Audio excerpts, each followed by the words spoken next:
You're clearly in the top 1% of what you do. What is it about you that separates you from the rest of the field?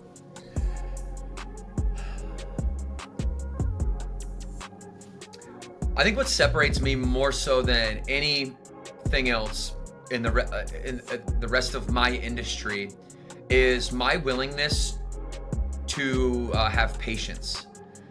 We live in this world where, I want it and I want it now. I want a podcast. I want to have the biggest guest today. I want to start the business and I want to have the $1 million today. I want to, meet the perfect woman and get married in 2 months. Like, it's not going to happen that way.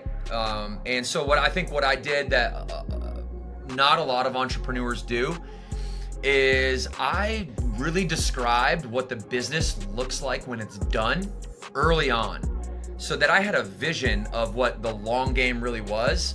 And for me, that was 10,000 locations. By the time I'm 57, I'm 37 today, and we're at 620. But yeah, I mean, that's, I think what makes me different is I have this long-term vision. I know where we want to be and I know when we want to be there. And I don't think that I can have 10 years of progress in 1 year. Totally. Thinking in decades. A lot of times you can tell how much success somebody's going to have by the timelines that they speak about. They don't speak about minutes. They don't speak about today. They speak about decades. And that's when you know they have that vision to hit massive success. Typically, to get to the top 1%, you have to take some risk. Like, we're all taking risks as entrepreneurs in business, real estate, whatever you're in. It takes risks to be successful. What do you think the biggest risk is that you've taken, and how did it pay off? Oh, when I was 26 years old and I had my first $1 million in cash, rolling that right back into the business was the biggest risk. Like, that was a nod to the future. And then I've had to do that almost every year, multiple times a year, for the next 5, 6, 7, 8 years before I ever really started making real discretional income.